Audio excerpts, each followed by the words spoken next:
Is God all right today? Yes. I just want to know if anybody knows He all right. All the time. All the time. God is all right. Hadn't been for the Lord on our side, where would we be? Without Him, where could we go? Without the Lord blessing us every day of our lives. Daniel chapter 6, verse number 22 and 23. 21, 22, and 23. Then said Daniel unto the king, O king, live forever. My God have sent his angel and have shut the lions' mouths, that they have not hurt me, for as much as before him innocency was found in him, and also before thee, O king, have I done no hurt. Look at 23. Then was the king exceedingly glad for him, and commanded that they should take Daniel up out of the den. So Daniel was taken up out of the den, and no manner of hurt was found upon him, because he believed. Because he believed in his God. Because he believed in his God. Dear God, we ask you right now to bless us, to allow us, Lord, to preach as the Holy Ghost give utterance. Guide us, O thy great Jehovah, pilgrim through this barren land. We are weak, but thine art mighty. Hold us with your powerful hand. Dear God, guide our tongue, our mouth, and our lips. And let what we say be glorified to thee. Let what we say be the words that heaven would have us to preach. Lord, cleanse this piece of earthen vessel and make, O God, me whole before thine sight. None of me but all of thee. Let your will be done. In Jesus' name. Amen. Amen. I want to talk today on the subject, trusting God for your deliverance. Trusting God for your deliverance. As I watched television one day many years ago, I can remember as an African-American male was on a platform forum at a podium speaking about the ills and criminal elements that continue to plague the great city of Chicago, Illinois. He was telling the audience of national reporters and all the persons present about a march that was being planned for Labor Day weekend of that particular year. And he held this march through Chicago as a march on crime and violence that is taking place among the African-American youth in America, generally, and in Chicago specifically. This brother detailed in an oratorical style about how an 11-year-old boy has shot and killed a 13-year-old girl in Chicago. He also spoke about how another 13-year-old boy has shot and killed an 11-year-old boy after an argument where the 11-year-old wouldn't accept the apology of the 13-year-old. Thus he killed him. He continued to talk about two 11-year-old children who he was speaking about who were caught up in some type of shooting incident also. As my mind wandered over these shocking revelations reported on national television, I began to sense an urgency in my spirit to try and come to grips with what's happening in our cities, our nation, and in the world at large.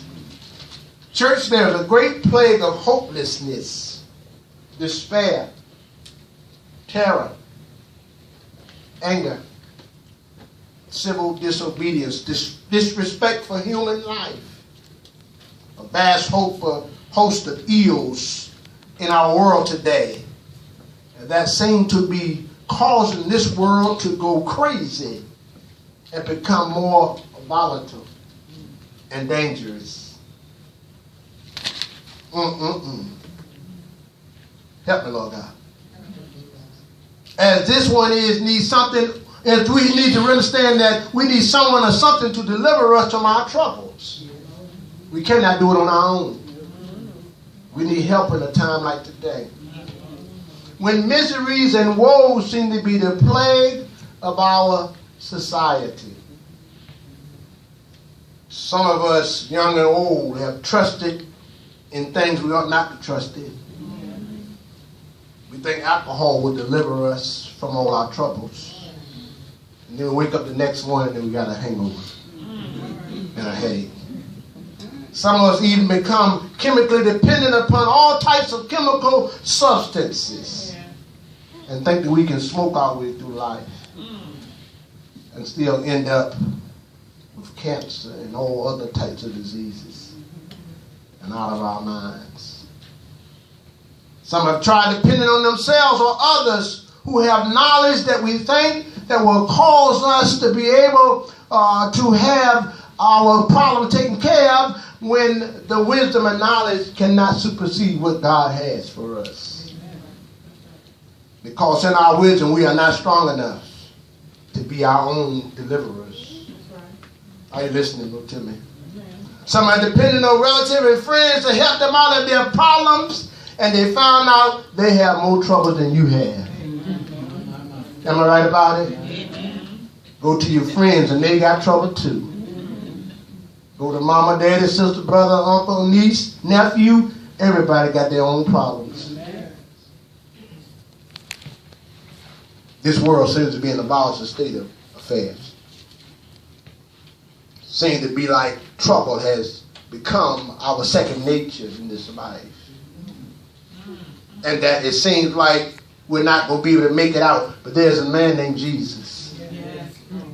Can I say his name again? There's a man named Jesus. We hear our feeble cry, and he'll answer by and by. Somebody say, I feel the prayer wheel turning. Know a little fire's burning. But they say just a little talk with Jesus makes it right. Oh, whatever happened to prayer in the church? Whatever happened to the saints coming together during the week and just saying we want to pray for the church? Whatever happened to the saints saying I'm going in prayer before I go to work? I'm going in prayer my lunch hour. I'm going in prayer when I get home. I just want to see this world become a better place. I just want to see folk understand who Jesus is. I want my church to be built up. But we spend our time and resources on other things. You can call on mama, papa, sister, brother. Maybe you want to call on Johnny Walker Reed, Smith & Wesson, crack cocaine. Maybe Larry King or Bill O'Reilly's your favorite, Oprah, or maybe you love LeBron James or Michael Jordan. But I'm here to tell you, they got more problems than you got. Amen, somebody. Say, well, but I got a pastor that can help me make it through. Honey, I'm telling you, your pastor got problems just like you do. He ain't God. Can I get a witness? And he ain't trying to pretend like he's God. But he knows a God that you can go to and he'll give you direction to get to where you need to go. So don't look at me, look at the Christ in me. That's going to help you be delivered from your problems. Can I say one thing today? Would you just trust in the Lord and let him make your deliverance a possibility and let it be a success?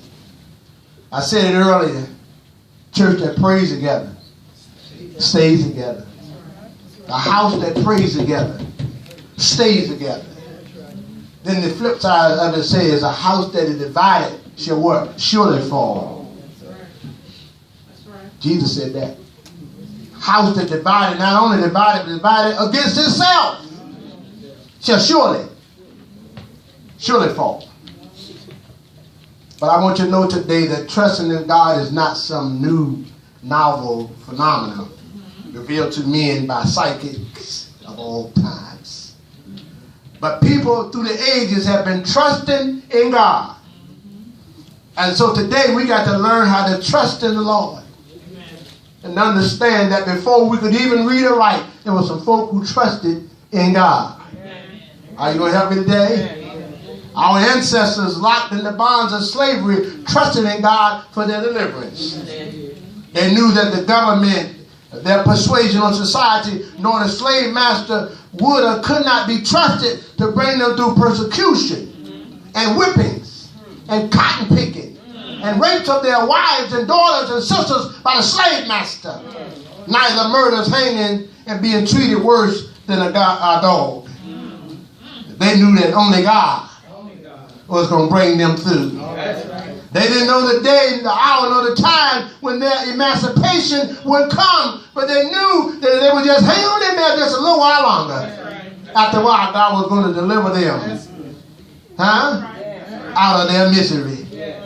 They could sing the song, "You got shoes, I got shoes, all God's children got shoes." Then they say, when we get to heaven, going to put on my shoes and walk all over heaven. Heaven. Heaven. They had heaven on their minds. Oh, y'all ain't going to help me today. We're so busy worried about the earth, trying to get our mansion here. But Jesus said, in my Father's house are many mansions. I don't want a mansion here that the hurricane come and blow away. Good wind and knock down the walls. But my mansion in heaven will be a place that no one can knock down. Thieves cannot break through and steal. Moths cannot take it away. Because what God makes, it lasts forever. Are you with me today? There was a man in biblical times, his name was Daniel, who trusted in God for his deliverance. Daniel, my friends, was a man who loved to pray. Oh, I wish I could say that about people in the church, that they love to pray. Daniel prayed 3 times a day according to the text. But I'm thinking he prayed more than that. That's just the times that were recorded for our edification. But Daniel was a praying man. Are you with me today? He was a praying man. Look at verse number 4 of Daniel 6, chapter 6. Then the presidents and princes sought to find occasion against Daniel concerning the kingdom. But they could find none occasion nor fault, for as much as he was faithful, neither was there any error or fault found in him. Look at verse 5. Then said these men, we shall not find any occasion against this Daniel, except we find it against him concerning the law of his God. They said Daniel been doing everything he's been told to do concerning our God. But if we're going to get him, we're going to have to get him because of something concerning his God.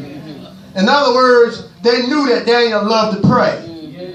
It was not a thing that was even up for grabs or up for speculation. They knew what Daniel's practice was. So they said, we've got to get this man. He's been set up higher than us.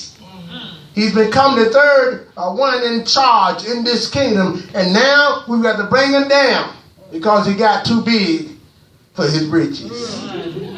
It's not written there, but that's what they're saying. Y'all see that? How can I see it? Y'all don't see it. He's getting too big for his britches, and we got to bring him down. Look at 6. Then these presidents and princes are summoned together to the king and said, thus unto King Darius, live forever.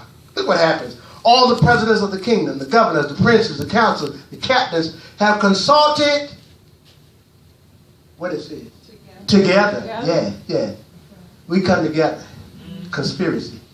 To establish a royal statute and to make a firm decree. Look at what the decree going to be. That whosoever shall ask a petition of any god or man for how many days? 30 days. Save of thee, O king, he shall be cast into the what? Den of lions. If he don't pray to you, king, and your God, throw him in the den. That's going to be the decree we want you to sign. Now look at what verse 8 says. Now, O king, establish the decree. This is what they want the king to do. Establish the decree. Don't just do that, but sign the writing, that it be not changed according to the law of the Medes and Persians, which altereth not. Wherefore King Darius signed the writing and the decree. Darius got tricked. How do I know that? How do I know that Darius got tricked? Because you will understand that when Darius understood what he did, he got upset and said, I'm displeased, I'm disloyal. He said, in other words, I turned against Daniel. Apparently King Darius knew that Daniel had been praying every day. How did he know it? Look at verse number 10. Look at verse number 10. Now when Daniel knew that the writing was signed, Daniel's a bad man right here if you really listen to what's going on. Now when Daniel knew that the writing was signed, Daniel went into his house, and his windows being open in his chamber towards where? Jerusalem. Daniel said he kneeled down upon his knees 3 times a day, and what he did, just kneel, do what? Pray. And pray, yeah. Pray. Kneel down 3 times, pray, what else? And gave thanks before his God, as he did what? 4 times. In other words, Daniel said, I know y'all signed a decree. I know y'all said don't pray, but my God is bad enough that I'm not only going to pray, but I'm going to open the window and let you hear me pray. Oh, y'all ain't reading what the text says here. He said, not only am I not afraid of what's going to happen, but I'm going to open the window and let you know that I'm guilty of praying. My question is, if our country say, don't pray no more Christians, would you pray? Would you open your windows and pray? Would you go on the internet and pray so everybody could see you? Or would you hide and say, no, I'm not getting arrested today. I love you, Lord, but not that much. Y'all stay with me on this thing. Daniel said, I know my God can bring me out. And I'm going to keep on praying. Daniel could have said, you know what, I might just reduce it to 1 time a day. That way they won't catch me. And I'll leave my window shut. And I'll go in secret prayer. But Daniel said, no. Open my window. And notice the window, where was the window pointed? Toward Jerusalem. That was his custom. The custom of the Jews. To pray 3 times a day. And not only that, but to give thanks unto their God. Look at what happened. Bad Daniel had already said his prayers. And had already basically said, I do not care what you have written. I do not care the law you have set up. Because the law you have set up is against the God of my salvation. So thus now it's your God versus my God. And whose God is the baddest? Whose God is going to be the victor when it's all over? So you got to understand now that it's you against the devil. In other words, you say, I'm going to trust in God or I'm going to let the devil defeat me. Which way are you going to go? But he says if you go into prayer and seek the face of God, he'll hear your cry and he'll answer your prayer and he'll bring you out. Oh, y'all don't understand what I'm saying. There's power in prayer. Can I get a witness? Somebody said, I got up early this morning and I went into prayer. And somebody was lying too because they were sleep snoring. Yeah, you were. You snored all morning. And they came in church talking about, oh, I got up this morning. And when I rolled out my bed and got on my knees. You ain't got on your knees. You fell down because you were still tired. You ain't saying a word. Here's the thing about it. When we say what we've done, God knows what we did and didn't do. Yes, he does. Are y'all listening to me? Yes. Can I get off the transcript for one time? God hears what's going on. But look at the text. 11. Then these men assembled and found Daniel praying and making supplication before God. Look at 12. Then they came near and spake before the king concerning the king's decree. Have thou not signed a decree that every man that shall ask a petition of any god or man within 30 days, say of thee, O king, shall be cast into the den of lions? The king answered and said, the thing is true, according to the law of the Medes and Persians, which altereth not. Look at 13. Then answered they and said before the king, that Daniel, the Jewish boy, that Hebrew guy you put in charge of the kingdom, the one you elevated over us, he won't even follow your instructions. Do y'all see that? That's what I see in the text. Are your eyes open this morning? Wipe your eyes one time so you can see it. It's in the text. The same one you put it over us has now said your decree means nothing. Because we caught him praying to his gods. Huh? That Daniel, which is the children of the, listen to this, which is the children of the captivity of Judah. In other words, he was none but a poor slave when we brought him over here. Huh? He regarded thee not, O king, nor the decree that thou hast signed, but maketh his petition 3 times a day. Say he ain't got no regard for you, king. Said he made a fool out of your decree. That Daniel, that slave boy, that captivity, that captive from Judah, he done messed around and said prayers. And you king, you're the one that signed the decree. What you gonna do about it? Isn't that what it's saying? What are you gonna do about it? Look at 14. Then the king, when he heard these words, look at what the king does, was sorely pleased with himself, and set his heart on Daniel to deliver him, and he labored till the going down of the sun to deliver who? Daniel. What was the king doing trying to deliver Daniel? He was the king of a pagan god. Am I right about it? He was the one that signed the decree that said, don't pray to no other gods but me. And now here's the same king saying, I'm displeased with myself.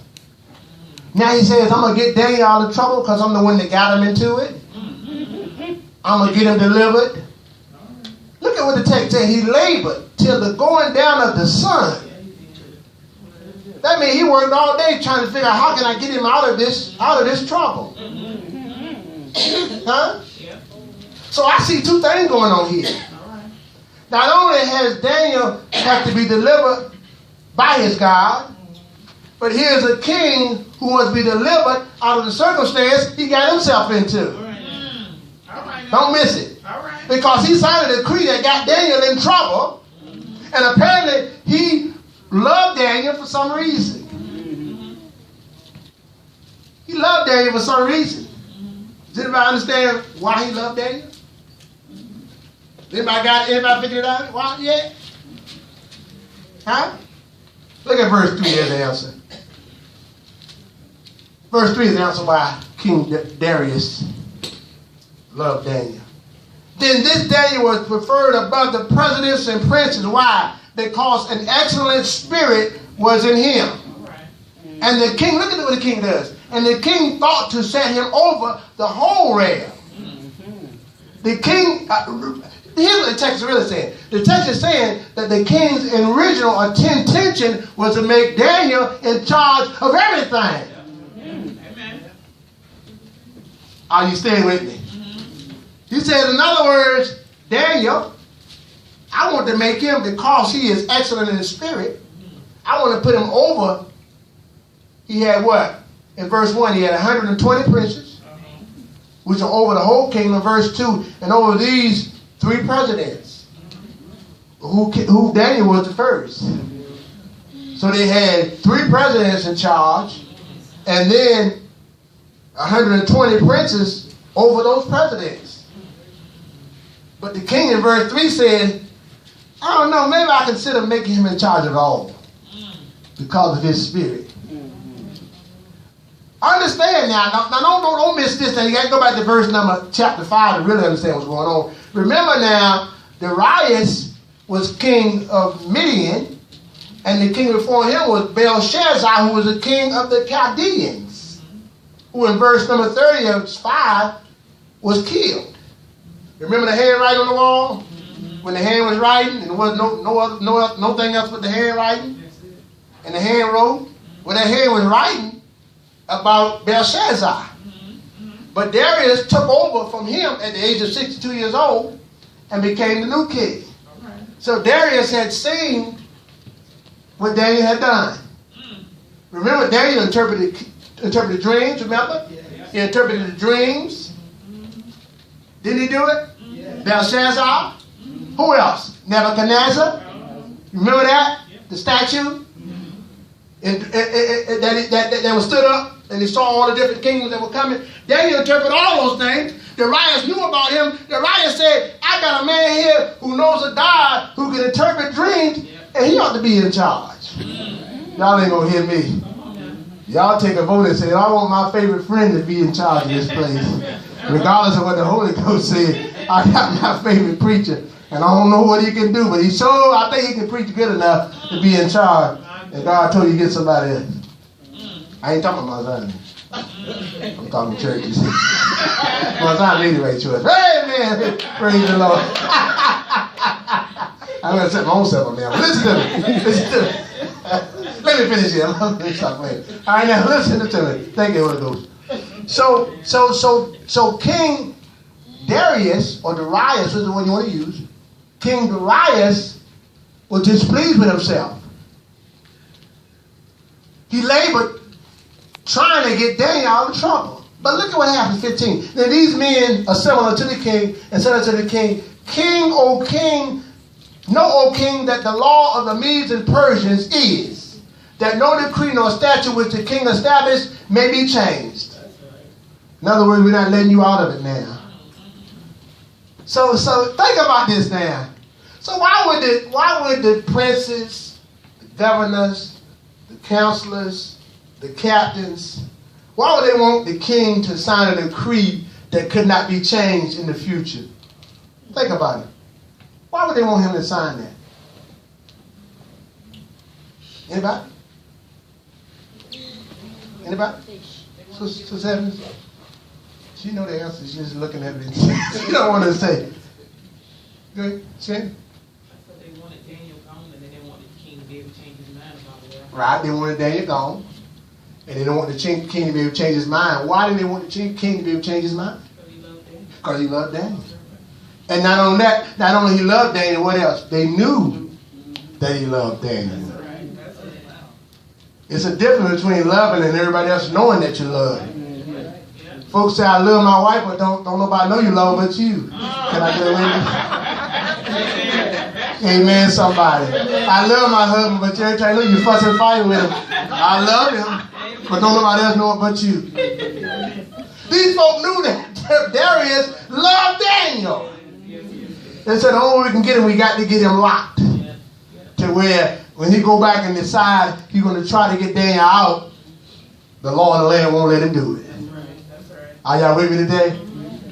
The law of the land is not going to let him do it. Look at 10, 11, 16. Then the king commanded, and they brought Daniel and cast him into the lion's den. And look what happened. Now I noticed, and I never even noticed this until I read this morning. I really didn't even strike me about this text. But if you notice, this text deals with really two people. Daniel, who else? And the king. Right. Why in the world would the Holy Ghost have us focus our attention? We know we're going to focus on Daniel because Daniel is the prophet of God. What in the world purpose would God have us to see that this king loved Daniel? He was a pagan king. Pagan nation. Why? Why, Sister Evans? She opened her mouth. I know she got the answer. I'm laughing. She laughing because she Sister Evans, why? Why would that be? Say again? Huh? Sister Hagen, why? I think God is getting ready to show that He can move in the lives of anybody. Yeah, that's right. Even the pagan king. Even a pagan king. So that means God is in control of everything. The whole universe. So then when y'all get a president that you think is not able to do right, guess what? God can change his heart. Oh, can I get a witness? Oh, can I get a witness? God can change his heart. And he'll end up doing things he didn't want to do. But the Holy Ghost said do. What am I saying? I'm saying don't give up hope when there's a God. Never say that we're completed, we're lost, there's no hope. As long as God lives, we got a chance. Can I get a witness? As long as God is alive, we got a chance because he'll deliver us out of our lives then. Won't he do it? Won't he do it? Look at verse 16. I looked at this verse like 3 times. I was trying to figure, God, what you saying? And I looked at it. Now the king spake and said unto Daniel. Now listen what the king says. Thy God, whom thou servest what? Continually, he will what? Deliver thee.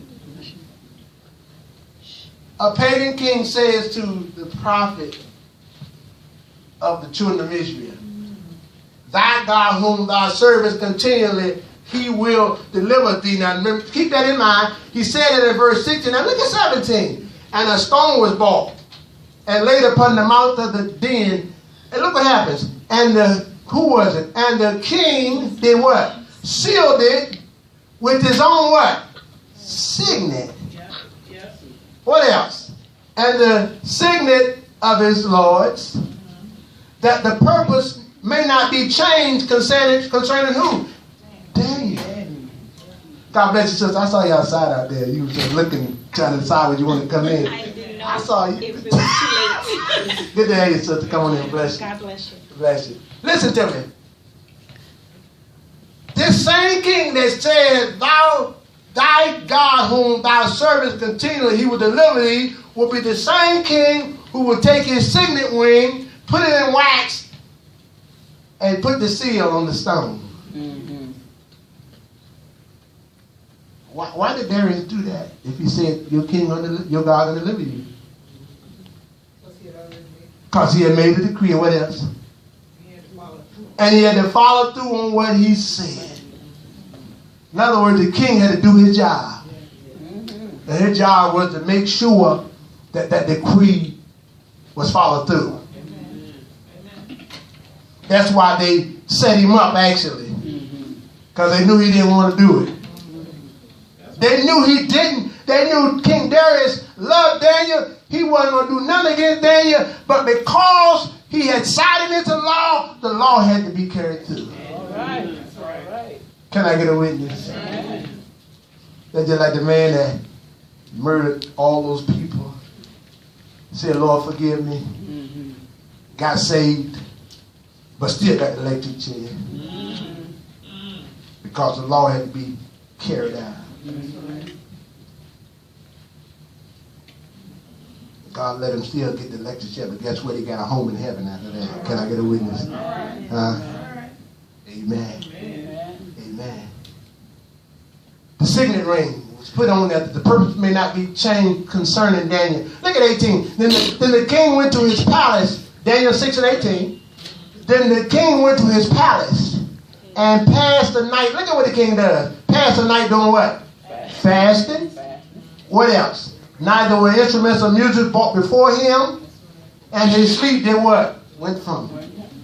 Couldn't sleep. Wonder where these instruments from? Y'all picked that one up? What was it? What was the necessity of instruments being played? Yeah. Who played this? Who played music when the king got disturbed back in olden times? David. Yeah. What did David play? The harp. Yeah. He played it for who? Saul. Right? Saul got disturbed. David played the harp, and what happened? And the evil spirit went from him. Well, look at what happened here. King Darius said, I don't even want the music to be played. Stay with it. This is what it says. And his sleep went from him. He said, I want to be troubled because Daniel is in trouble. I want to suffer the same kind of trouble he's suffering. Do you see that? You see it now? The king went to his palace, passed the night. Because he said, I'm going to fast. Don't give me no meal to soothe my soul. My sleep gone from me. Look at 19. Then the king arose very early in the morning and went in haste to the den of lions. What is this king doing, y'all? What is he doing running after Daniel when he got a kingdom he's in charge of? And you running after one man. Is anybody with me? Why in the world would he leave his throne and talk about I'm going to the lion den? If he went that day, it should already been eaten up. That's right. That's right. Well, y'all ain't hear me today. Huh? So this king must have had some confidence in God also. Because he said, I want to see if my friend Daniel is still living. Y'all ain't gonna pay with me today. Listen to me. If God can keep the lions from eating Daniel, he can keep you from being in trouble. Can I get a witness? Yeah. Thank you, Holy Ghost. That's a revelation. He can keep you from getting in trouble. He can keep you out of despair. And when you feel like everything going against you, just call on God in prayer. And he'll tell that mess to leave you alone. Get away from it. David said, your grace and mercy follow me all the days of my life. And I will dwell in the house of the Lord forever. King rose up early in the morning. He went and hastened to the den of lions. Look at what happened 20. And when he came to the den, and look at what this king does. When he came to the den, he cried.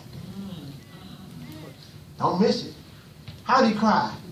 With a lamentable voice. Unto who? Unto Daniel. What does a lamentable mean? Somebody help me out. Sad. Huh? Sad. What else? Agony. What else? Huh? Pitiful voice. Despair voice. Cried out with a voice. Daniel.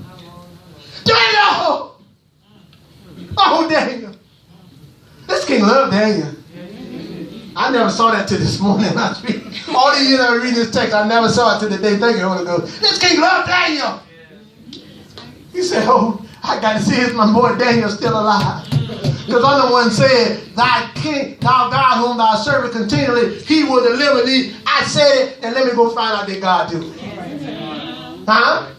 That's what the text says. I'm staying with the book today. I ain't got nothing else to offer you today. When he came to the den, he cried with a lamentable voice unto Daniel.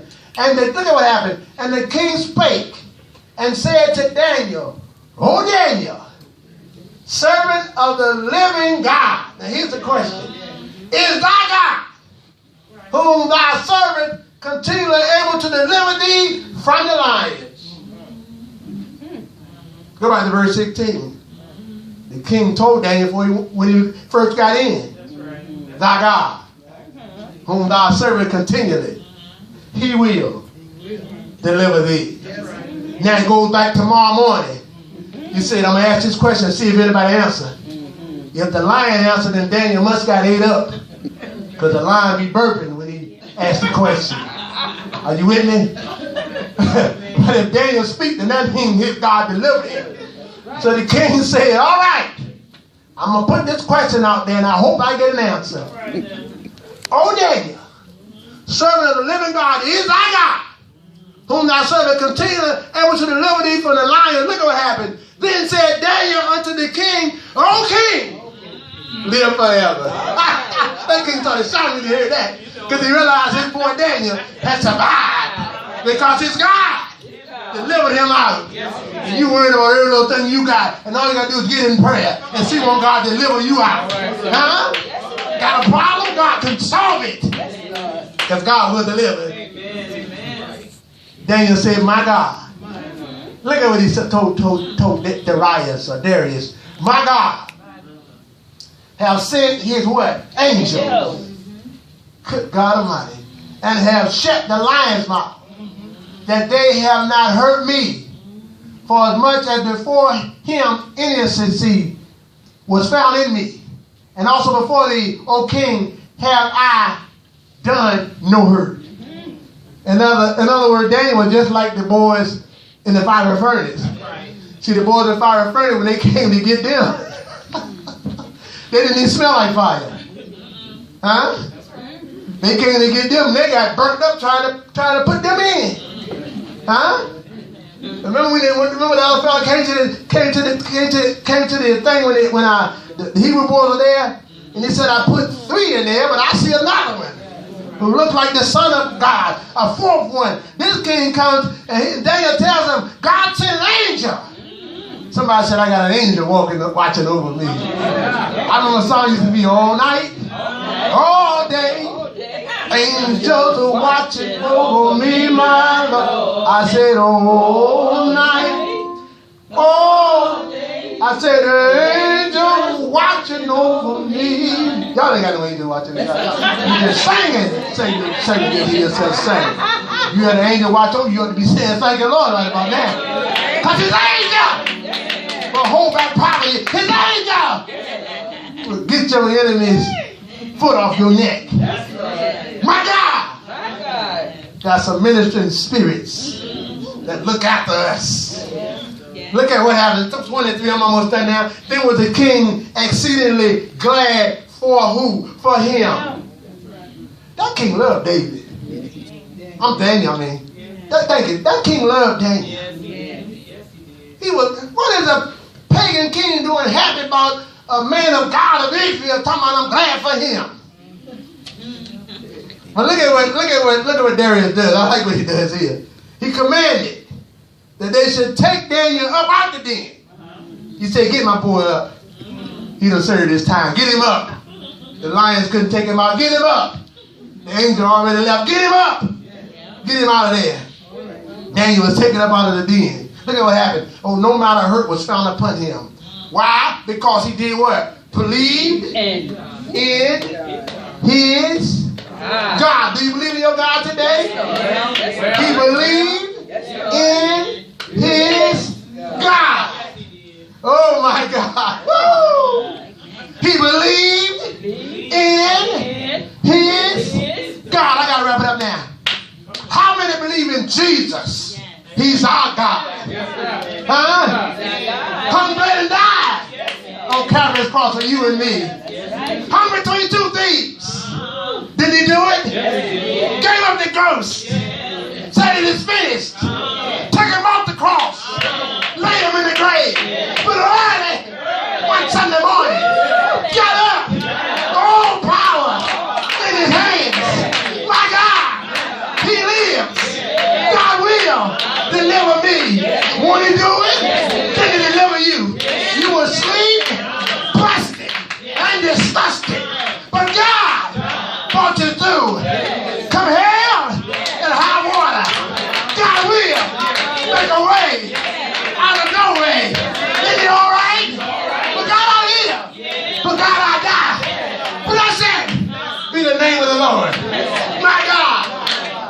My God will deliver you of all of your problems. Somebody give God a hand. My God. Thank you, Jesus. My God. Is it all right? He will deliver us. All you got to do, keep your hands in God's hands. Wait on God. After a while, he'll answer your prayer. Somebody say, he may not come when you want it, but he's always right on time. Your time is not God's time. God's time is not your time. Get on God's time. And I declare today, the Lord will make a way out of no way. Come on, babies. There was a church now.